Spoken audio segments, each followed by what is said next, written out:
My name is Adrienne Johnson. I am one of the two co-chairs for the Menthol Subcommittee. And one of the things that we wanted to make sure that we all talked about is our goal as this committee. So our goal is to mobilize, educate, advocate, and agitate. And there's so many activities we are trying to do this year. Many of you have heard of some of them. We have our special guests here today to talk about one of the ones we're most excited for.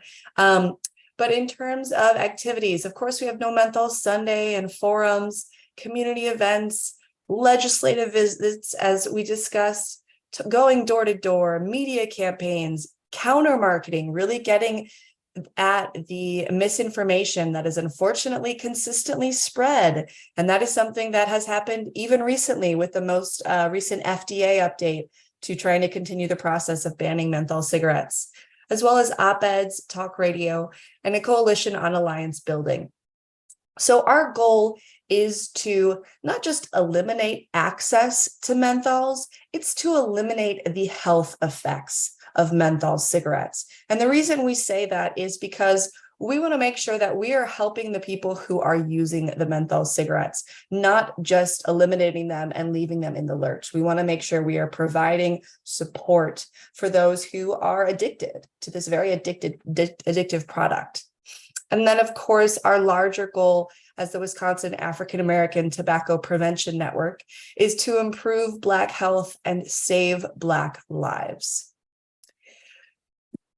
So with that, what I would like to do is introduce our very special guests, which include Amanda Huxell, who is a reality check program manager, and Rashawn Smalls, the program manager of Tobacco Free Erie and Niagara, as well as Stan Martin, who is the president of Stan Martin Consulting. And with that, I will hand it over and stop sharing my screen and then allow you guys to start talking about the wonderful No Menthol Funeral project. So hello, everyone. Again, my name is Amanda Huxell. It is a pleasure to be here with you all today on the call. I hope everyone is having a fantastic Friday thus far. So just a little bit more introduction. My name again, Amanda, and I am Tobacco Free Erie and Niagara's Reality Check Program Manager. We are a part of New York State's Tobacco Control Program on the Advancing Tobacco Free Communities grant. Reality Check in my domain, Reality Check is a youth-led statewide movement that empowers youth and young adults to become leaders in their communities by exposing the manipulative and deceptive marketing tactics of the tobacco industry. And now I'll pass it to my colleague, Rashawn. Yes, hello everyone. Hola, ¿cómo estamos? How's everyone doing? My name is Rashawn Smalls. I have the pleasure of working with Amanda on Tobacco Free of Erie and Niagara counties. These are two counties in Western New York. We are, as she mentioned, a part of New York State's chronic disease prevention agenda as part of Advancing Tobacco Free Communities, that is. And the goal for us is to support New York State smoke-free norms. And I serve as the Community Engagement Program Manager. And with that, I'll pass it to the one and only Stan Martin. Hello, everyone. Good afternoon. Thank you, Amanda. Thank you, Rashawn. It's a pleasure to be here with you all this afternoon. Once again, my name is Stan Martin. My people is calling me Stan the Man, so feel free to chat me up in the box. Stan the Man, hey, whatever your questions are, what have you, moving forward. The last 5 years, I've had the pleasure of serving as the director of Advancing Tobacco-Free Communities and working alongside this great team, Amanda and Rashawn. And at the end of August of this year, I decided to start my own consulting business, Stan Martin, LLC, SMC, in regards to tobacco control, chronic disease prevention, community engagement, and addressing issues surrounding social justice. So I'm very excited to be here this afternoon, looking forward to talking about all the wonderful lessons learned in regards to It's Not Just Menthol Funeral, and also hearing more about the great work that you all are doing out there as well. So thank you very much. And I'm going to toss it back to Amanda. Thank you, Stan. Thank you, Rashawn. Yes. And so As a part, Tobacco Free of Erie and Niagara County is a project of the organization that we work for, which is Chickatelli Associates, or short for CAI Global. And our mission is to utilize the transformative power of education and research to foster a more aware, a more healthy, a more compassionate and equitable world. The work that we do is through that lens. And the staff that we have at CAI is passionate staff who's committed to the populations that we serve in an innovative and educative way. It is about for us creating positive change. And we'd be remiss if we didn't mention that the organization that we work for proudly stands in support of Black Lives Matter, in support of any movement that would seek to end injustice as we see it. So with that, thank you. And I'm going to pass it back to my colleague, Amanda.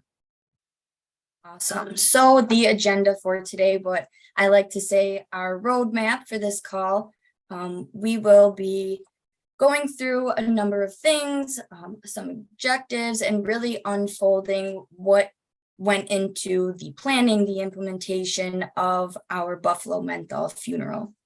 And before we dive any deeper, I do want to preface this with, we are not against smokers. We stand very strongly with that. We are not against smokers. We don't shame smokers. We encourage to work alongside smokers. And it's more so, as I'm sure you all know, at the industry. That is our target, and that is what we focus on. So really just want to get that out there. You know, this is not an anti-smoking program. We don't use that framework through the work that we do.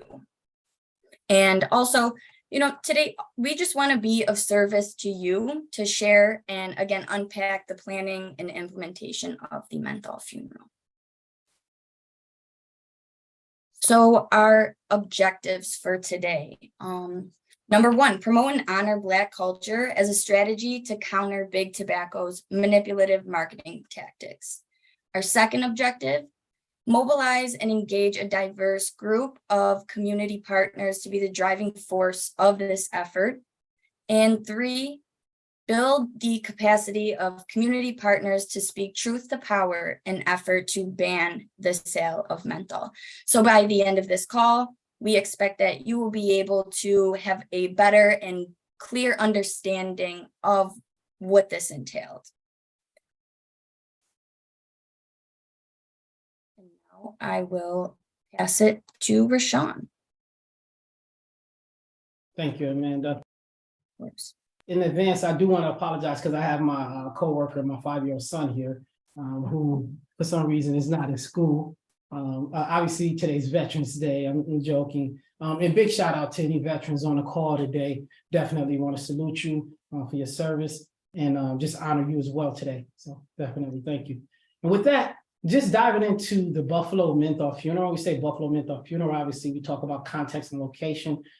This was our attempt to really make a statement to our enemies, you know, the purveyors of poison in our community, and also make a statement about we are committed to standing in support of the health and well-being in our community. And this video that you're about to see is our expression of that. And with that, I won't delay it. I'll just allow for the video to play, and then we'll talk a little bit about what went into it. All right, so here is the video, the culmination of all of the snippets and pictures and videographers who were there who put this video together. Come on and stand to our feet. We're gonna let this menthol funeral know you've seen the face of defeat.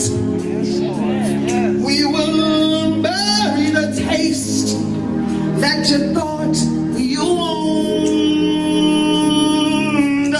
We will bury the taste that you thought you owned. Bye, bye, bye, bye, bye, bye, bye. We follow in the footsteps of our ancestors, and as we leave new footsteps for those that come behind us. We're talking about the invisible chains, those chains that change our habits, and that lead us to untimely deaths. For centuries, our ancestors were forced to labor in hot sun under ungodly conditions. And now today, those descendants are still in bondage and are still in chains because of the addictive attributes to nicotine. And so today, as we send menthol away, and we understand that that is a systematic way to kill us, to speed our deaths, to hurry us to our graves. And the worst part of it is that we spent money to do it. That we sacrificed the money that we could have put towards our family's education, well-being, and enjoyment, and we put it towards an addictive slave master. The tobacco industry, they're very clever. We could never spend as much money as they spend on advertisement to fight the problem. Educate yourself that menthol cigarettes, when you start to smoke, it might feel better, but it's definitely not better. There's no safe levels of smoking anything. He done seen some things and these things that took away from our community. I said, he done seen some things that done took away from some strong folks from our community. So I dare you to put your hands out. We are defeating you. We're gonna call you out by your name. We got a little blood rap over here. We got a little Dutch over here. Okay, we gonna say goodbye to them black backwoods, and we gonna say goodbye to the tobacco that thought it could, and we gonna say, Seneca, you still gonna be a nation, and Bates, guess what? You're not gonna take out our generation, so fools, you might as well cool them down, cause we gonna represent and put them menthols down. Menthols down. Today, for the first time in my 20-some-odd years of being a pastor, I have nothing good to say about the deceased. There is nothing that I can find in the practice, behaviors, the impact that they have had upon this world. There is not one good thing that I can say. So in our saying goodbye to menthol, usually we, as a Christian pastor, I talk about returns and resurrections. No, this is, we say sometimes, well, we don't say farewell, we don't say goodbye, we say farewell until we see each other. No, we don't need to meet again. We need to make sure this is a final goodbye.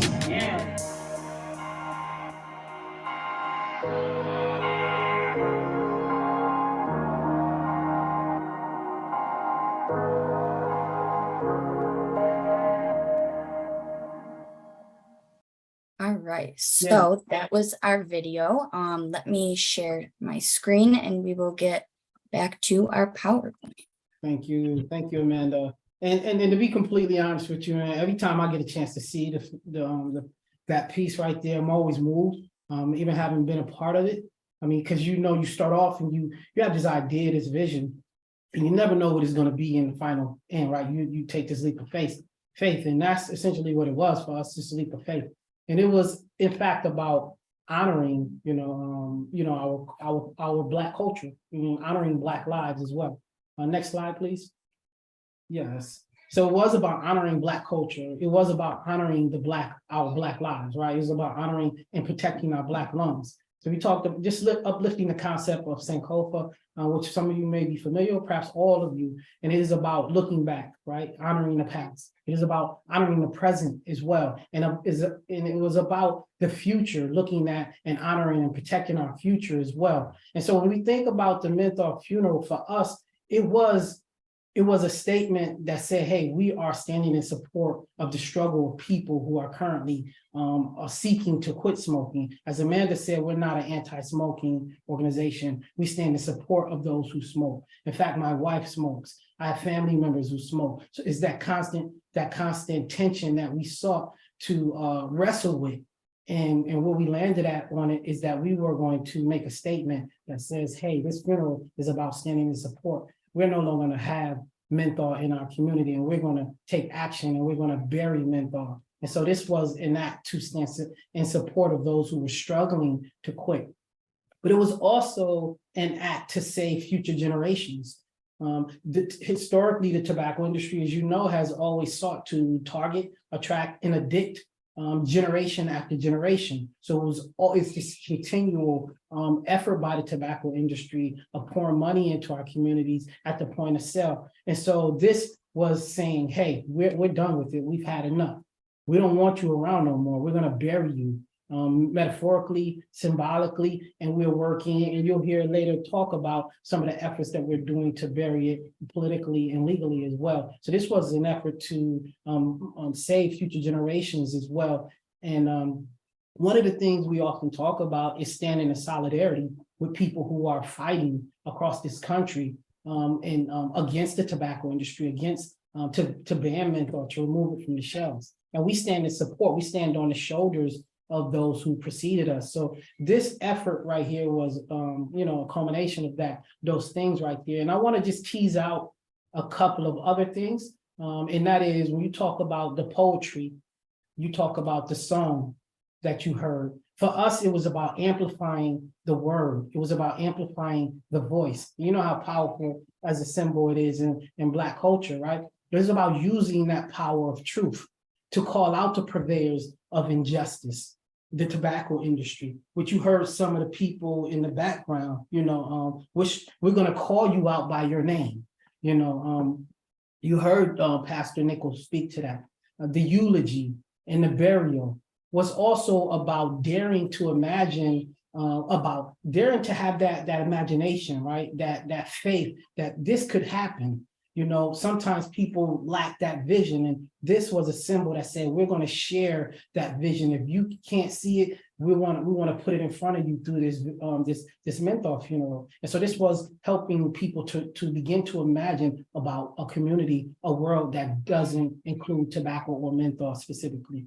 And as I mentioned, it was also about honoring those who challenged us and who inspire us daily to do this work. Those on a local level, like Lorraine, who when I first came into the tobacco industry, for me, seeing Wisconsin in the national call No Menthol Sunday, that always inspired me. And so when you see this product right here, you see some of that right there, that vision, wanting to be a part of that larger movement and wanting to have an impact in ways that I saw when I first entered into tobacco control. And so, got to give a nod or a shout out to Detroit, because Detroit was certainly one of the communities who did the menthol funeral as well, and New Orleans as well. So it's been done before, and we certainly encourage and hope that you have a successful take at it as well. And we're looking forward to being a part of this journey with you. So with that, I'm going to ask if anyone has any love, please share in the chat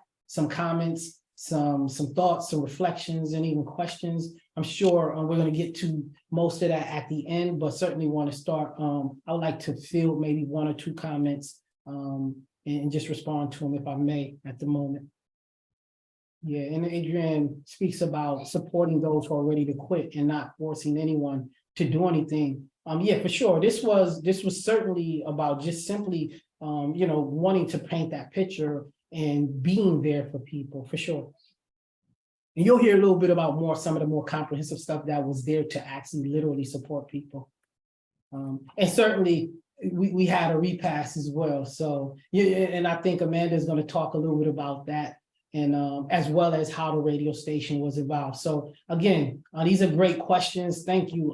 We look forward to unpacking those things a little bit more as we move through this call right here. So with that, I want to thank you, and I'm going to pass it back to my amazing colleague, Amanda.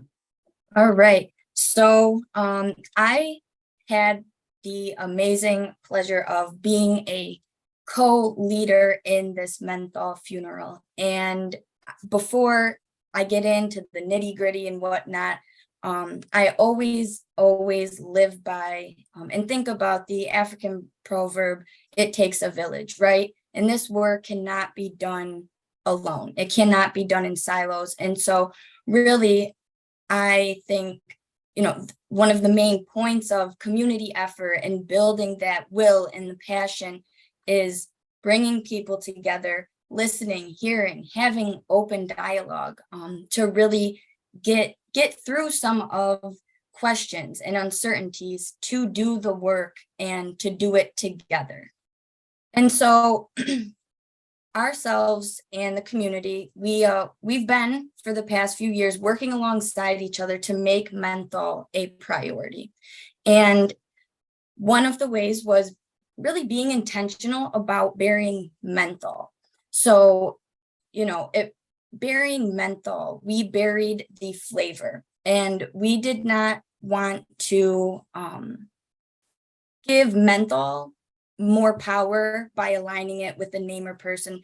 We know the devastating effects of menthol, and we understand that it has taken countless lives. And so for us in our decision making, working with the community, we decided that we were going to bury menthol as a flavor, and again, not align it with a particular person or give it a name. So number 2, bringing diverse groups and voices to the table. That is extremely significant when it comes to community collaboration in this funeral right here. So one thing I really want to highlight is all of the different entities that played a part in this. Students, our community partners, the radio stations, faith-based entities, parents, program partners. And really, when we think about the importance of the faith-based entities in the work that we are doing with menthol, we had, who you've seen, Pastor George Nicholas, who was delivering the eulogy. He is the pastor for Lincoln Memorial United Methodist Church. And on the other side, we also had First Centennial Missionary Baptist Church. Alan Core is the reverend for that church. And previous to this funeral, again, through education and dialogue, Alan Core was, on the other side of the fence, if you will, with seeing and understanding menthol as a social justice issue. And again, through the education, the dialogue, he ended up coming to the other side. And not only just, gaining the knowledge and being a champion for the work, he also donated and let us use the casket, the hearse that we carried away menthol with. So really being able to bring different people, even smokers were a part of this. So being very inclusive was an intricate piece of how we implemented in the planning of this funeral. And despite the different denominations, we were able to all come together for that common goal, right, of saving lives, saving Black lives and future generations. Also, the amazing ability of the community to promote and be the messengers of this important issue as well, whether that is our community partners like Buffalo Center for Health Equity, reality check students, community champions, elected officials, parents. So when we are able to bring everybody to the table, that allows voices to be heard and, bouncing ideas and decision making. So it isn't just, the tobacco control experts, right? The professionals, our job, it's coming from the community, and it's coming from the passion that the city of Buffalo and beyond, Western New York and the state. So bringing people together for that common goal. As I said before, it wasn't done overnight. There were weekly planning meetings, phone calls at 6, 7 o'clock after hours, trying to get everything combined, get everyone, on the same page, as well as keeping in mind that things are going to come up and we have to be able to adapt and move with our partners and our communities. And also utilizing media and resources to educate and mobilize. I cannot stress the importance of media with this effort. So again, we did partner with WUFO Power 96.5, a local Black-owned radio station, in this campaign. So we had using strategic planning meetings, we developed a 3-month plan to promote the event and also the education leading up to this. That was done through social media like TikTok, Instagram, Facebook. Also, we utilized save the dates, media alerts, radio interviews. We had commercials airing on the radio station, reminders that this was coming up. So the campaign in itself that we developed at the radio station was a great way for us to get the message out and get it out consistently, because we know the more people hear it, the more it resonates. Just like the way the industry tries to consistently expose, their marketing and the products, we really wanted to be able to consistently get this message out and promote the event. We also looked at the reach and different impressions that were found through the social media, and that was really helpful from a logistical standpoint to understand how far this effort was going, and not only in New York State, but as we know, the digital world is far beyond what we can comprehend in terms of the way it works and gets to people's algorithms and whatnot. So that was something that we really looked at, and it helped us identify, especially with our funder, just how significant the impact of the social media and website campaign was for this event. And also, when we think about resources, so we talk a lot about in prevention, the education. However, I think it was touched on a little earlier that if folks don't have the resources in hand, it's hard to truly and authentically, genuinely work alongside them, work for them. So what we were able to do at this Menthol funeral is we really leaned on our partners. We had nicotine replacement therapy there for anybody who was, interested in taking it or making a quit attempt. It was there. We made sure that it was available if folks did want that.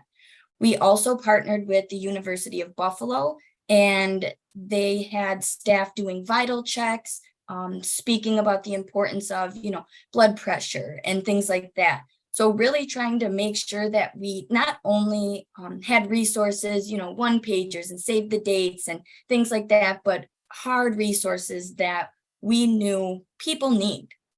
And that's what the community told us, from time to time in these events. It's a lot of education and discussion, but really having those resources there in hand was something that we really felt strongly about.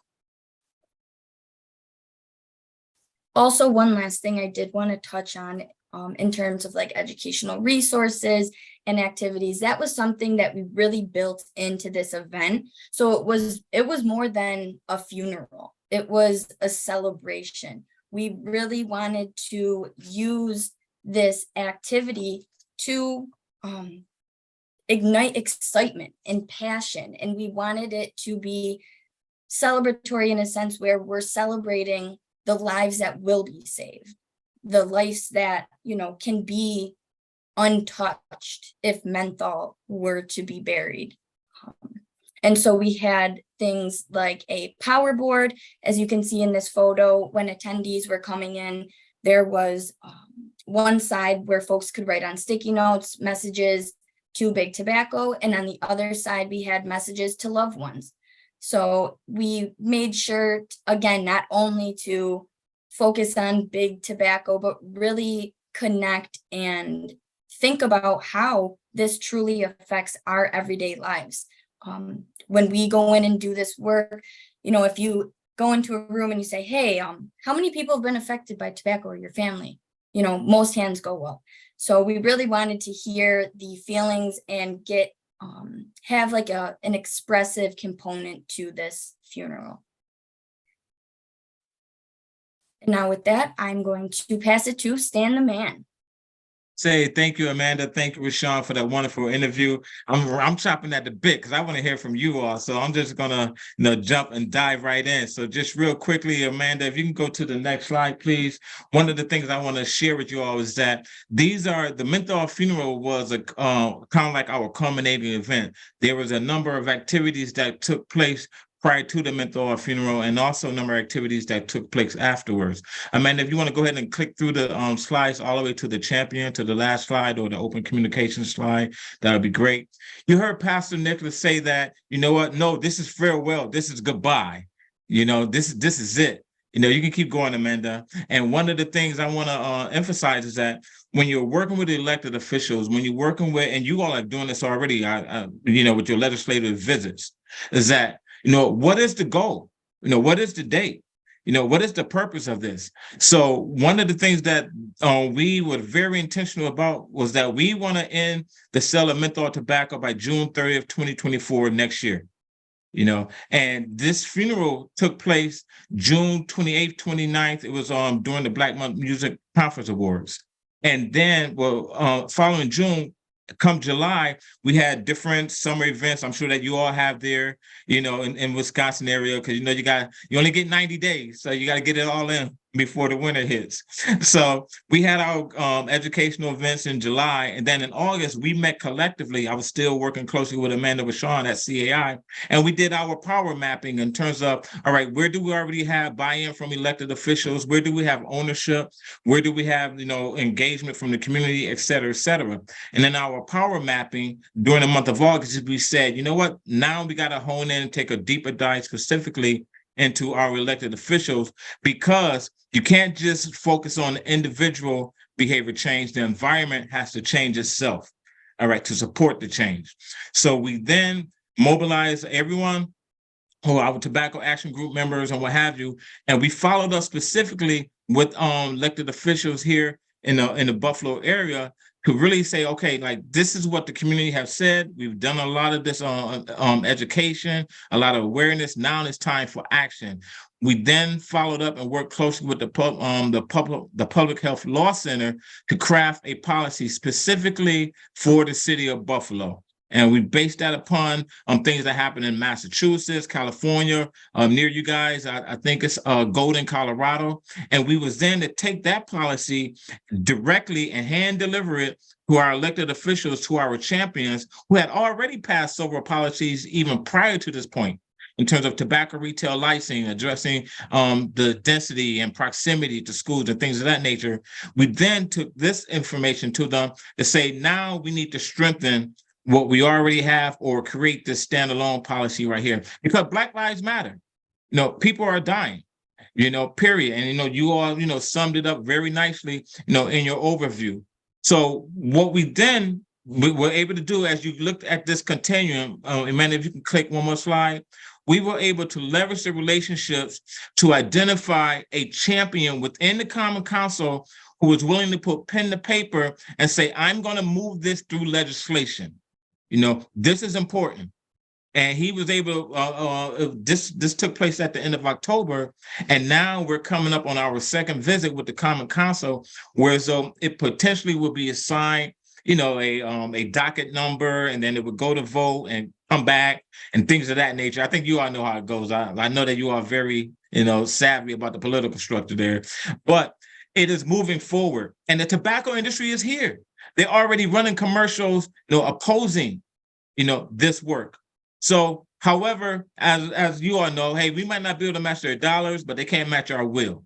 So, the call to action has been put out at every event, at every opportunity. So now that we have built this, this community will, that we're continually continue to really build on helping those who want to quit, And it's our goal, once again, to have the council adopt a policy by June 30th of next year.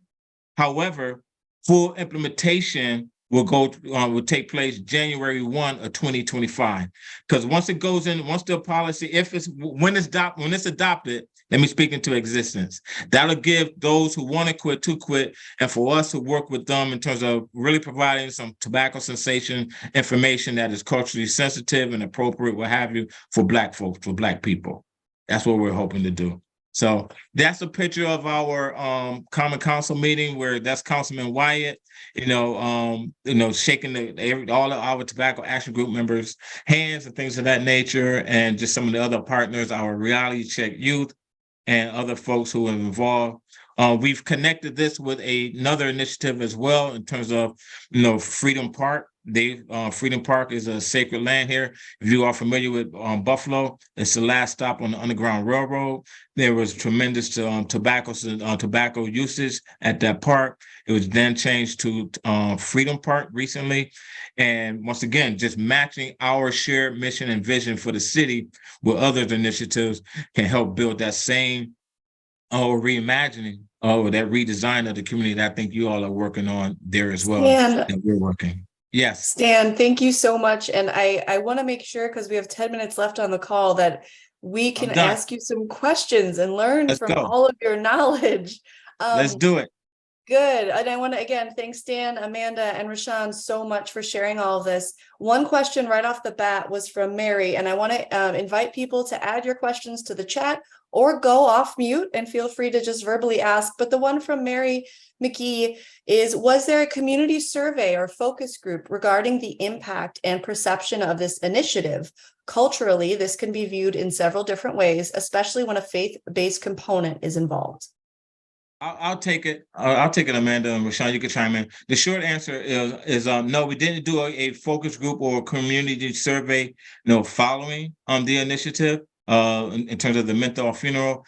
However, we have provided opportunities in terms of for the community to have tremendous input and invited them for different interviews or just to contact us directly if they have any thoughts or questions or things of that nature. So. Amanda, Rashawn, if you want to add anything further. If I may, I think too, this isn't a standalone piece, and I think that's part of what Stan was speaking about, the context of it. This isn't a standalone piece. I mean, every community engagement that we've done subsequently, we've also brought this video, we brought this asset to engage the community so that they can continue to digest and share feedback. How you feel about it? We're constantly, as Stan spoke about, reimagining. And is it palatable for you? Is this something that you can get with? So it is. In some sense, we are doing that continual engagement with this tool and getting feedback from the community. Thank you, Rashawn, and thank you, Stan. Please, anyone else, if they have questions, and while I'm waiting for someone else to interrupt me, I will speak to something Lorraine had mentioned to me about community response to this idea of a funeral. Lorraine, correct me if I'm wrong. But one of the main concerns when we brought up this idea in the past was that a funeral could be taken negatively given all of the unfortunate and terribly ongoing loss of Black lives, and especially in the Milwaukee area. So I'm wondering if that was an issue that you had dealt with in terms of community hesitation, or at least some members, and how you addressed that. Yeah, well, for sure. I think we'd be remiss if we didn't acknowledge the reality that, funerals are somber. They are, oftentimes a passing. But I think within this context, we're burying an enemy to the health and well-being of the community, a purveyor of injustice and inequity in our community. So for us, we symbolize it as a victory, And I think when you talk about liberation, right, we also talk about struggle, right? You can't have liberation without struggle. You can't have liberation without remembering, what happened, and some of those things are uncomfortable parts. They're uncomfortable realities that we have to reconcile with. And so that tension is always going to be there. Whenever you step forward, there's always that pull. And so that tension was there, and it remains there. There are people who oppose menthol in general, You know, there are people who oppose banning menthol, and they promote a number of myths. But when it came to this right here, that tension was certainly there. But we, again, the community said that this is our victory statement. And let me I just. think also, Rashawn, if I can, go ahead, Lorraine. Oh, Rashawn, you did mention to me that in terms of the, I think it was friendly markets, in terms of the shooting, that you did delay and move things around. If you could just speak just briefly to that, just briefly. Yes, that's where I was going, Lorraine. I was going to Oh, say okay. that. Yeah, no, I was going to say, and listen, there was, I think everyone's familiar with, there was a massacre that took place here in the city of Buffalo, in May 14th to be exact. So we were very mindful and cognizant of when we did, the Menthol funeral, and it was not to minimize what took place, in terms of in May, but it was also a point to educate and say that, you know what, tobacco kills, all right. 45,000 African-American Black people every year. It was also an opportunity to say that it kills more people than car accidents, homicides, drugs, diabetes combined. And people are like, oh, wait, I didn't know that. So, it was an opportunity to honor. And then also it was also an opportunity to educate, and then, meet people where they were at, and, to also design a way to move forward. So we were validating, we were meeting folks where they're at, and also this is what we can do instead of feeling hopeless. Let's be hopeful, and move in that direction. Because just like that massacre, no offense, was intentional, this is intentional. And make no mistake about it. So thank you for the question. Thank you. We just have Phyllis Reed, who just joined. I had a question about the. Oh, I'm sorry, Edgar, just real quickly. I just wanted to make note of the fact that we do have Phyllis Reed that just joined.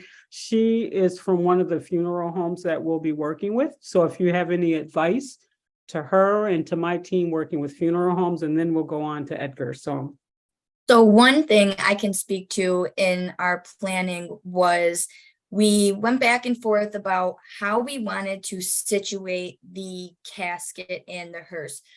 I'll be real honest with you. We were moving it in and out of the side doors. The hotel that we were hosting this event at, in conjunction with the Black Music Month Award Conference, we had to maneuver some things. And one of the decisions that we all came together on is we weren't going to throw any, cigarette butts or products or anything in the casket. In the beginning, that was something that we were thinking about, like, will it be powerful to see folks throw their cigarettes in, or if they throw their sticky notes in it.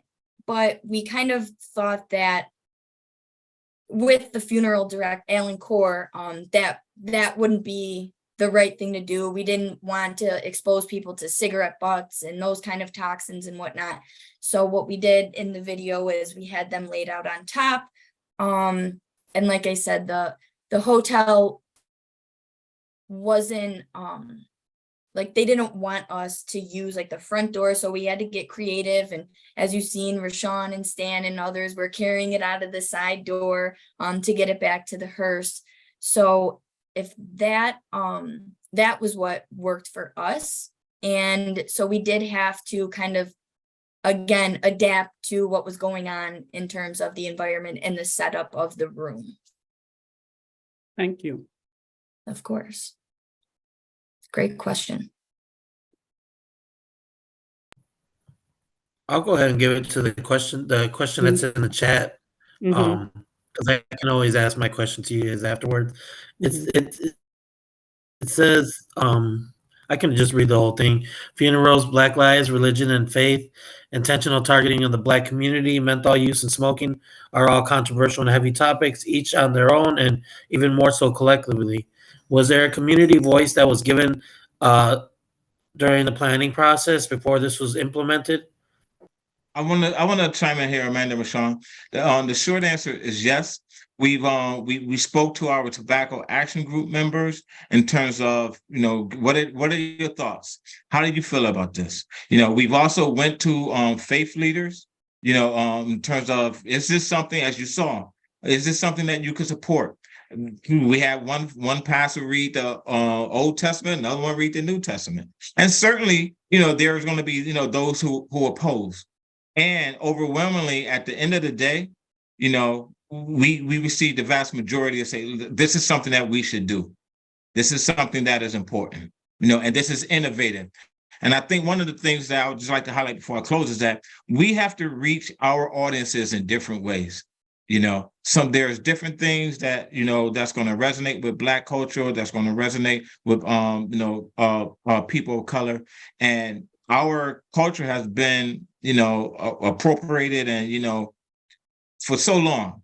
When we saw this as an opportunity to really, as Rashawn mentioned earlier, let's promote what's positive about our culture. Let's try and reach our people, our culture in a way that, based upon the conversation that we have, that people thought was going to be innovative and also educational and will also be inspiring. Thank you. I know we're running just a little bit over, but I wanted to invite Pat Wilson to share a little bit. She is one of our Menthol field organizers, and she has a church that has agreed to implement our Menthol funeral. I think she's still on the line. I just saw. Yes, she is. So Pat, if you can come off mute. So my idea is to have a jazz funeral, and we actually walk the coffin back to the funeral home. Of course, he will not be buried. He will be cremated. I think it's important. I wrestled with that, with the question they had before, but in Milwaukee, we have the shoes out where you see children that got killed previously. So the shoes has been out. That hasn't been controversial. So I'm sure the Menthol funeral will be well received. So we have Mason Temple online. I do have a backup church. Holy Redeemer is on watching today as well. Oh, great. So this will happen one way or the other. It's very necessary. I lost my husband to tobacco smoke. This message needs to be out there. It should be loud, and it should be clear that tobacco kills. And I will be in the one of the people that will be speaking on behalf of the funeral, giving my little. Thank you, Pat. Congratulations. I would just add that what you saw in the video, none of that was acting. That was people in their authentic selves. Everything that you saw was real, and we also, I think, as Amanda mentioned, if anyone found anything that was triggering, we have support, also available as well for people, as well. And then also, like I said, like everyone, once again, was in their authentic self. This was not a mockery of Black culture. I want to emphasize that. This was, as Rashawn said, this was a celebration, a promotion of Black culture, and also in a very educational way. So I just wanted to share that. And I'd like to just add on to that as well. We definitely utilized the power of music throughout our Menthol funeral as well. We had songs going in between the different eulogies and the readings and the share outs and whatnot. So we found that music was definitely a way to uplift the content, because it is so heavy. Music was a way that we were able to, again, uplift the feelings and just the event in itself. And Stan, did you want to mention, I want to say it was the Sounds of Blackness? Yeah, was the song that we... You got it. Sounds of Blackness. We had 3 different songs. I want to say 3 different songs during the intervals of and those who are familiar with the Sounds of Blackness, I think you know their music. So, and that was intentional. Perfect. So if we can just invite Pastor Teresa Thomas Boyd, she is the co-chair, to make any final last remarks. And before she does that, I just would like to thank you, our guest speakers. This is amazing. We did get pushback in our community. We did slow down, but we feel we're moving in the right direction. And you have given us a lot of information that's going to help us even kind of fine tune what we're planning to do. So Pastor Teresa Thomas Boyd, if there's anything you'd like to add, and then Adrian, you can close it out. I guess my shortest version is saying amen. Amen to all that I have heard and what I have seen. It was stirring, and as I have put into the chat, it showed power over pain. And I think that's very important in our neighborhood because we have a lot of pain. But we are overcomers, and we have to emphasize how we've overcome so many other things. And tobacco is another one to overcome. But we are strong people, we are resilient, and I was just inspired. I'll be seeing lots of pastors tomorrow. And when I see them tomorrow to celebrate 25th anniversary for me just being a pastor, thank you, Lord. Celebrating 25 years, it just stirred in me that at that celebration tomorrow, we celebrate, but we also commemorate and we decide on what topics we even bring up in all of these places where we are. So what I took away today also inspired me to say, wherever I am, wherever God puts us or places us, it's a time to speak and to say what's real and what's harmful to us. So when I get around about 100 people tomorrow, I'm gonna say, and let me just say this.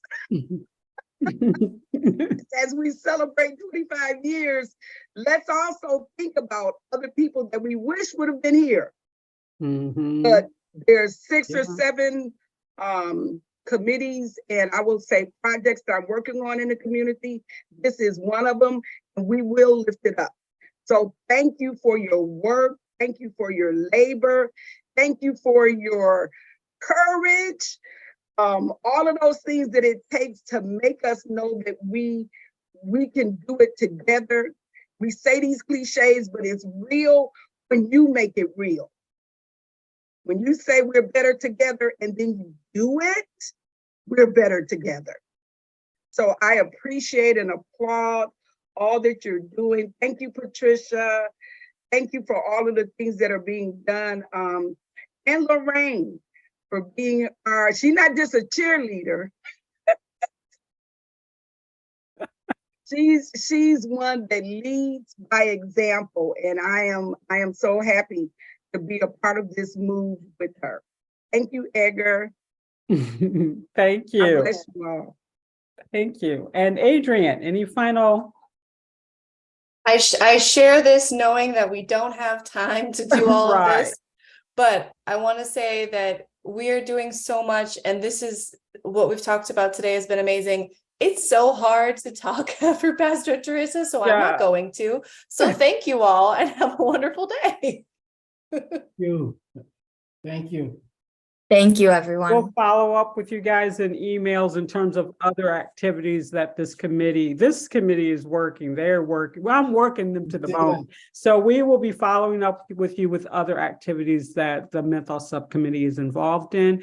Remember, the Great American Smokeout is November 16th. It's an opportunity for you to encourage others to set their quit date and to support them on their quit journey. So thank you all, and realize that this is not the last time that you'll be hearing from Buffalo, because as we march forward and trying to put these together, as I said, I have a very energetic team. They wanted to do 2 funerals on the same day.